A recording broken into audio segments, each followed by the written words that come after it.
దసరా దేవి శరన్నవరాత్రుల్లో 9వ రోజుల్లో మనం ఉన్నాము. ఈ రోజున నవదుర్గాలలో సిద్ధిదాత్రి అంటారు, సిద్ధిమాత అని కూడా అంటారు. సిద్ధిదాత్రి స్వరూపం ఏంటంటే ఇంచుమించుగా 9వ స్వరూపం కదా.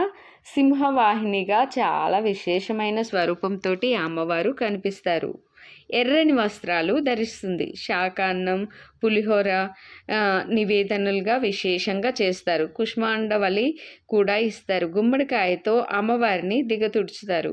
అమ్మవారు ప్రత్యేకంగా కనబడుతుంది. మనకి విజయవాడ ఇంద్రకీలాద్రి కనకదుర్గమ్మ వారి ఆలయంలో ఈ రోజున అమ్మవారు దుర్గా స్వరూపం, దుర్గాష్టమి కాబట్టి దుర్గా స్వరూపం అని వెల్లయిస్తారు. దుర్గా అమ్మవారు ప్రత్యేకమైన స్వరూపం.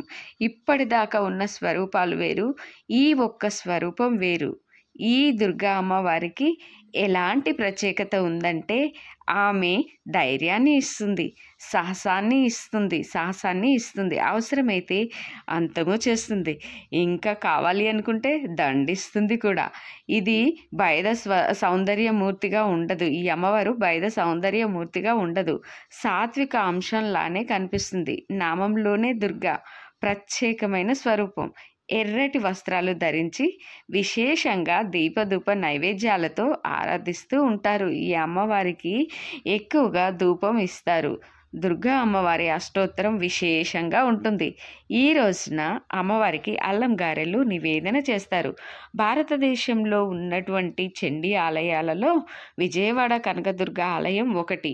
ఈ దుర్గా అమ్మవారు ఈ కలియుగంలో కొంగు బంగారమై దేదీప్యమానంగా విరజిల్లుతుందండోయ్.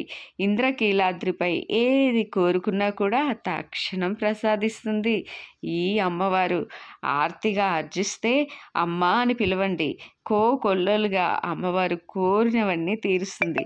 మనసు పెట్టి ఆరాధిస్తే తెల్లవారుజామున 3 గంటల ప్రాంతంలో అమ్మవారి పాదాల గజ్జల చప్పుడు వినిపిస్తూ ఉంటుంది అని అందరూ అనుకుంటూ ఉంటారు. దుర్గమ్మ అంటే అన్ని దుర్గతులని నాశనం చేస్తుంది అని, మనకు ఉన్నటువంటి దుర్గతులన్నిటినీ నాశనం చేస్తుంది.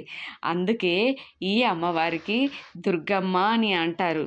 దుర్గా అనే పేరుకి అర్థము అది అన్నమాట.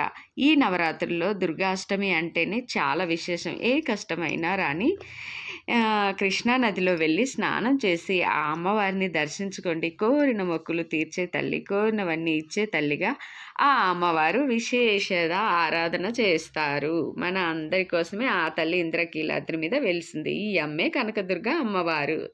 Okay friends.